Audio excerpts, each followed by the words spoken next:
इस शरीर के 100 टुकड़े भी कर देंगे आप तो आपके सामने झुकने वाले नहीं हैं। इस मां भारती ने बहुत सारे बेटे ऐसे पैदा किए हैं जो आपके सामने कभी सर नहीं झुकाएंगे, आपसे लड़ने के लिए तैयार रहेंगे।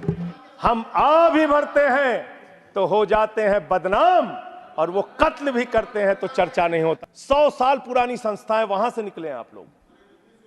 100 साल हो गया, लेकिन दिमाग अभी भी बच्चों का, अभी बच्चों की तरह खेल रहे हैं। कि तुम्हारी पोल पट्टी खोलने लग जाए तो क्या हो, तुम्हारी पोल पट्टी खोलने लग जाए तो क्या हो, अगर मंदिर की मूरत बोलने लग जाए तो क्या हो, बताओ ब्रह्म बेला में जहां तुम पाप धोते हो वही सरयू का पानी खौलने लग जाए तो क्या हो।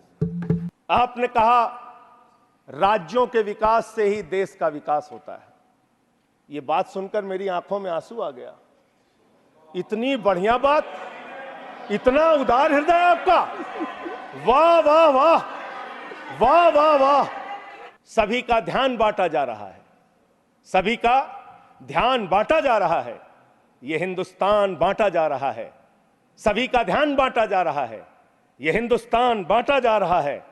हमें ये मंदिर और मस्जिद दिखाकर हमारा ध्यान बांटा जा रहा है, हमारा ध्यान बांटा जा रहा है। आपने बात की कि आप 5वीं सबसे बड़ी अर्थव्यवस्था बन गए दुनिया में, बहुत अच्छी बात है, मैं आपको शुभकामनाएं देता हूं। भारत को दुनिया की पहली नंबर की अर्थव्यवस्था बनाइए, हम सब खुश होंगे। लेकिन इसके साथ साथ प्रति व्यक्ति आय के मामले में आप कहां खड़े हैं? प्रति व्यक्ति आय के मामले में आप 141वें नंबर पर खड़े हैं, 141वें नंबर पर। 5वीं बड़ी अर्थव्यवस्था किसके लिए मान्यवर? चंद पूंजीपतियों के लिए, जिनका लाखों करोड़ रुपए बैंक का कर्जा माफ किया गया। यह किसके लिए मान्यवर?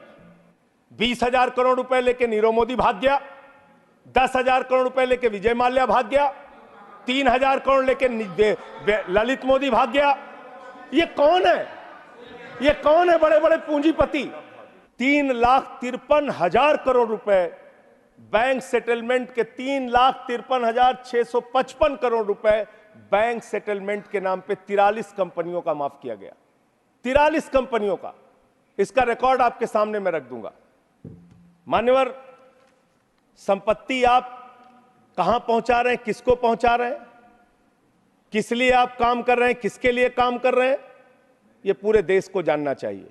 जब व्यक्ति अहंकार में होता है तो उसको कुछ दिखाई नहीं पड़ता। मान्यवर, रावण भी अहंकार में था, उसने लगा प्रभु श्री राम वनों में रहने वाले, जंगलों में रहने वाले, वो मेरा क्या बिगाड़ पाएंगे। लेकिन भालुओं की, बानरों की सेना बनाकर लंका को आग लगाने का काम प्रभु श्री राम ने किया, रावण का नाश करने का काम प्रभु श्री राम ने किया। उस अहंकार का भी नाश होगा। और आप पता नहीं क्यों रिजल्ट को समझ नहीं पा रहे। आप लोग सबको गालियां देने लगते हैं। लोकतंत्र में अच्छी चीज नहीं मान्यवर। कभी मुसलमानों को गाली दो, कभी सिखों को गाली दो, कभी ईसाइयों को गाली दो, कभी जाटों को गाली दो, कभी मराठों को गाली दो। कि तुम्हारी पोल पट्टी खोलने लग जाए तो क्या हो, तुम्हारी पोल पट्टी खोलने लग जाए तो क्या हो, अगर मंदिर की मूरत बोलने लग जाए तो क्या हो, बताओ ब्रह्म बेला में जहां तुम पाप धोते हो वही सरयू का पानी खौलने लग जाए तो क्या हो। आज सरयू का पानी उबाल मार रहा है। अयोध्या में जो हालात हैं वो आपको देखना चाहिए। इससे आपका कोई राजनीतिक फायदा नहीं होगा। मेरी बात को इस सदन में बोल रहा हूं, इसको याद रखिएगा। इससे आपका कोई राजनीतिक लाभ होने वाला नहीं है। और आप 1925 की संस्थाएं, 100 साल हो गया, 100 साल पुरानी संस्थाएं, वहां से निकले हैं आप लोग। 100 साल हो गया, लेकिन दिमाग अभी भी बच्चों का, अभी बच्चों की तरह खेल रहे हैं।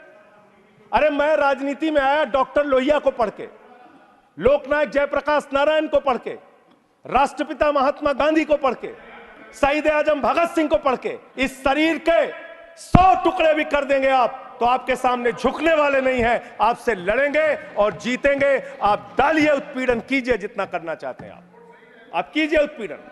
6 महीने जेल में रखा आपने सोचा आपके सामने नतमस्तक हो जाएंगे।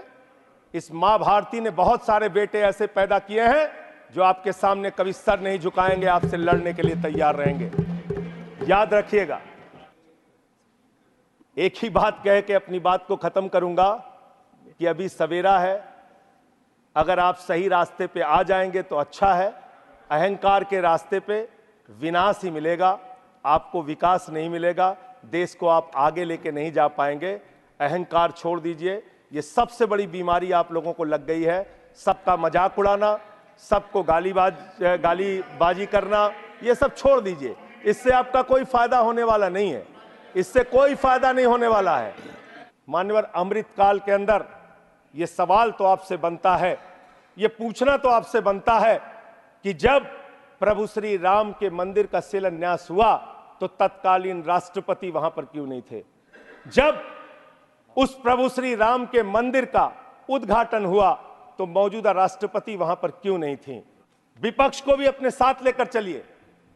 इतना अगर आप टारगेट करके एक एक पार्टी को खत्म करने की कोशिश करेंगे तो जो दूसरों को खत्म करने की कोशिश करता है वो अपने आप ईश्वर उनको सही रास्ते पे पहुंचाने का काम करता है। और रावण का अहंकार नहीं चला मान्यवर, तो किसी और का अहंकार क्या चलेगा? और हिंदू धर्म कितना विराट धर्म है, कितना विशाल धर्म है। हिंदू धर्म तो वसुदेव कुटुंबकम की बात करता है, कहता है पूरा विश्व हमारा परिवार है। हिंदू धर्म कहता है मान्यवर, कोई भी पूजा हम लोग खत्म करते हैं, कहते हैं धर्म की जय हो, अधर्म का नाश हो, प्राणियों में सद्भावना हो, विश्व का कल्याण हो। लेकिन अफसोस है कि भारतीय जनता पार्टी की मानसिकता है प्राणियों में दुर्भावना हो, प्राणियों में बंटवारा हो, प्राणियों को आपस में बांटा जाए। इनके लिए बहुत अच्छी लाइन है, वो मैं कहना चाहता हूं। बहुत ही अच्छी लाइन आप लोगों के लिए लिख कर लाया था कि किस तरह से आप लोग मुद्दों से ध्यान हटाना चाहते हैं। हम आ भी भरते हैं तो हो जाते हैं बदनाम, और वो कत्ल भी करते हैं तो चर्चा नहीं होता। बहुत बहुत धन्यवाद।